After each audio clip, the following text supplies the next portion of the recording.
শাকিব খানের আপকামিং বরবাদ সিনেমায় শাকিবিয়ান তথা শাকিব খানের ভক্তদের জন্য রয়েছে অনেক অনেক সারপ্রাইজ।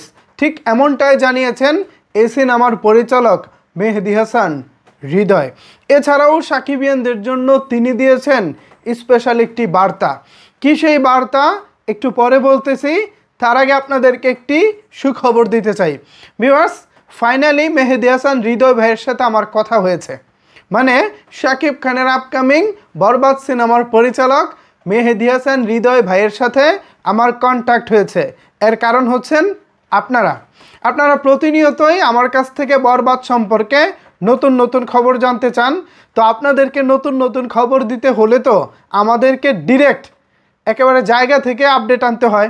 তো এইবার একেবারে এমন জায়গায় চলে গেছি যেখান থেকে ভুয়া খবর আসার কোনো সুযোগ নাই, একেবারে ডিরেক্ট পরিচালকের কাছে। আমি আশা রাখি এখন থেকে বরবাদ সম্পর্কিত যত আপডেট আছে সব আপডেট একেবারে অথেন্টিক এবং সত্য আপডেট দিতে পারবো। কারণ মেহেদী হাসান হৃদয় ভাই আমাকে আশ্বাস দিয়েছেন তিনি প্রতিনিয়ত আমাকে আপনাদের জন্য আপডেট দেওয়ার চেষ্টা করবেন। তো এবার চলেন আপনাদের জন্য মেহেদী হাসান হৃদয়ের কি বার্তাটা রয়েছে সেই বার্তাটা একটু পড়ে শোনাই। মেহেদী হাসান হৃদয় ভাই কথায় কথায় আমি তার কাছে জিজ্ঞেস করেছিলাম যে ভাই, সাকিবিয়ানরা তো একটু হতাশ, একটু মানে আপনাকে ভরসা করতে পারতেছে না, কারণ আপনি ছোট পর্দা থেকে উঠে এসেছেন। এছাড়া আপনি আগে কখনো সিনেমা বানাননি, শুরুতেই শাকিব খানকে নিয়ে সিনেমা বানাচ্ছেন। এই বিষয়টা আসলে যদি একটু আমাকে সাহস দিতেন আমি সাকিবিয়ানদেরকে বলতাম। তখন তিনি বলেছেন যে আমার নির্মিত নাটকগুলো দেখবেন, সে নাটকগুলোতে আমি আজ থেকে প্রায় 3 বছর আগে থেকে চেষ্টা করেছি অ্যাকশন রাখার জন্য। আমি কিন্তু সিনেমার জন্য নিজেকে প্রস্তুত করতেছিলাম। 3 বছর আগে থেকেই আপনি আমার সিনেমাগুলো যদি ফলো করেন সেখানে দেখবেন অ্যাকশন ধাঁচের নাটকগুলো হচ্ছে। আমি যখন থেকে নাটকে অ্যাকশন নিয়ে এসেছি তখন কিন্তু কেউ নাটকে অ্যাকশন নিয়ে আসার জন্য সাহস পর্যন্ত করেননি। তার কথা শুনে আমি পরবর্তীতে ইউটিউবে গিয়ে মেহেদী হাসান হৃদয় ভাইয়ের নাটকগুলো সার্চ করেছি এবং সেখান থেকে ডেভিল নামে একটি নাটক আমি পেয়েছি, যেই নাটকের টিজার বা ট্রেলার দেখে আমি ফিদা হয়ে গেছি। আজ থেকে 3 বছর আগে ডেভিল নামে একটি নাটক নির্মাণ করেছিলেন মেহেদী হাসান হৃদয় তৌসিফ মাহবুব এবং সাফা কবিরকে নিয়ে। আপনারা চাইলে এই নাটকের নামটি লিখে সার্চ করতে পারেন, দেন হচ্ছে আপনারা টিজার বা ট্রেলারটা দেখে নিতে পারেন। আশা করি আপনারা কিছুটা হলেও আশ্বস্ত হতে পারবেন। 3 বছর আগে যে মানুষটা স্বল্প বাজেটে মোটামুটি একটা বাজেটে যে কাজ দেখিয়েছেন সেই মানুষটা এখন প্রায় 15 কোটি টাকা পাচ্ছেন। কি হবে ভেবে দেখুন তো, অনেক কিছুই হবে। আমি আরও গল্প বলবো মেহেদী হাসান হৃদয় ভাইয়ের, তার আগে বার্তাটা আপনাদের কাছে পৌঁছে দিতে চাই। আমি তাকে জিজ্ঞেস করেছিলাম যে আসলে প্রযোজক আপনার উপরে কতটা রেখেছেন, আস্থা রেখেছেন। এর জবাবে তিনি বলেছেন প্রযোজকদের কাছে যা চেয়েছি তারা কিছুতে না করেননি। অর্থাৎ বরবাদের জন্য প্রযোজকদের কাছে মেহেদী হাসান হৃদয় যা চেয়েছেন তার জন্য প্রযোজকরা কোনো কিছুতেই না করেননি। এটা একটা ভালো দিক। একটি সিনেমা বানাতে গেলে কিন্তু ভাই জোড়াতালি দিয়ে সিনেমা বানানো যায় না, যেখানে যা দরকার। আমার ভাই একটা অ্যাকশন সিনে ধরেন 15টা গাড়ি দরকার, এখন প্রযোজক বলল যে না 15টা আমি দিতে পারবো না, 5টা গাড়ি দিয়ে চালিয়ে নাও। হবে না তো ভাই, আমার এই 15টাই লাগবো, প্রয়োজনে 15টার জায়গায় 30টা গাড়ি লাগবো, যদি আমি সিনটাকে বড় আকারে দেখাতে চাই, বড় আয়োজনে দেখাতে চাই। সো এই হচ্ছে প্রযোজক, যেখানে যা লাগবে সেখানে তাই দিতে হবে। আর ভাই আমি চাইলাম ধরেন 500 ছাতা একটা বৃষ্টিতে আমি সিন করব, কিন্তু আমাকে বলা হলো যে ভাই 50টা দিয়ে চালিয়ে নাও।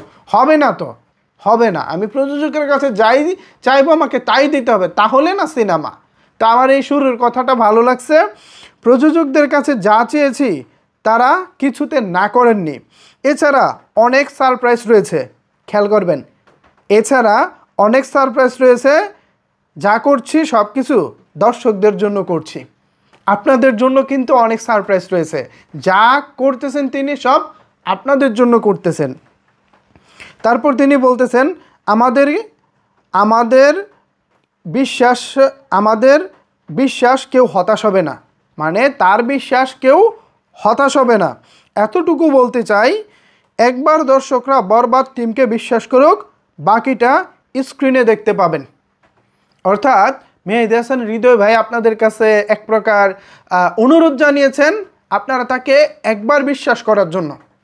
এর আগে তো তিনি সিনেমা বানান নাই, তো আমরা তাকে আসলে জাজ করতে পারবো না, বিচার করতে পারবো না। তো তিনি যেহেতু ফার্স্ট টাইম এসেছেন, আমরা ভাই প্লিজ কোনো সমালোচনা না করে আমরা তার উপরে আস্থা রাখি, বিশ্বাস রাখি। তারপর তো তিনি বলেছেন বাকিটা স্ক্রিনে দেখা যাবে। সো আমি সেই বিশ্বাসটা রাখতে চাই। কে কীভাবে আসলে করবেন আমি জানি না, আমার মতামতে একমত হবেন কি না জানি না, তবে আমি মেহেদী হাসান হৃদয় ভাইয়ের প্রতি বিশ্বাস রাখতে চাই। এছাড়া তার সাথে কথা বলার সময় আমি যে কনফিডেন্স দেখেছি, যে কনফিডেন্সটা আমি তার মধ্যে পেয়েছি, সেইটা ভাই একটা বড় বিষয়।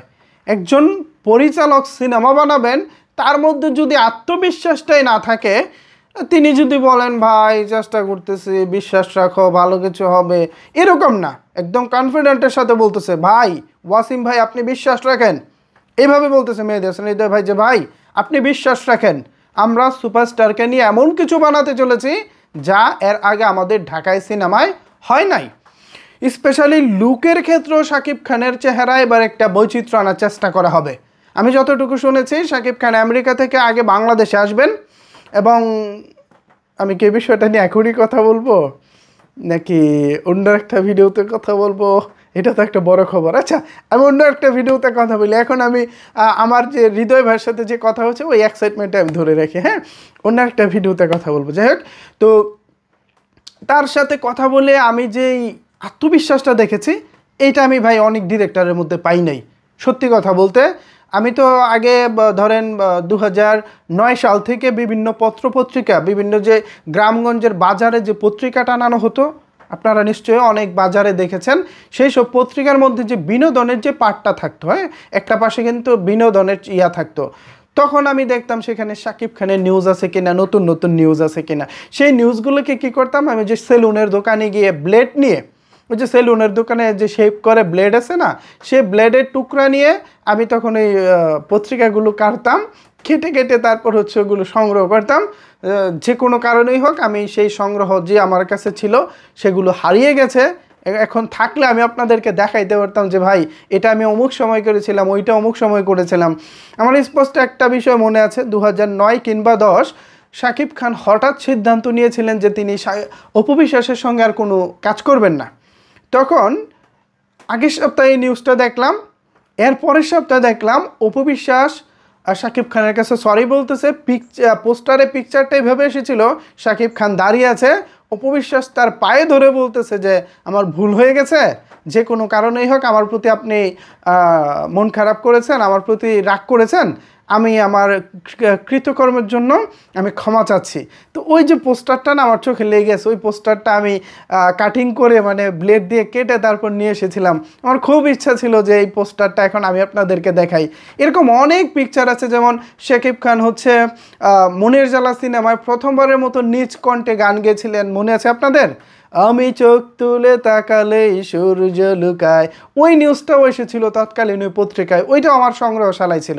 এরকম অসংখ্য ছিল। যাই হোক, তো এভাবে আমি নিউজ সংগ্রহ করতাম, এবং তখন থেকে আমার যে মিডিয়া সম্পর্কে অ্যানালাইসিস, স্পেশালি চলচ্চিত্র সম্পর্কে, শাকিব খানের পরিচালকদের সম্পর্কে যতটা জানাশোনা আছে, আমি আজও পর্যন্ত এতটা কনফিডেন্স সর্বশেষ রায়হান রাফির মধ্যে পেয়েছিলাম, এবার আমি মেহেদী হাসান হৃদয়ের মধ্যে পেয়েছি।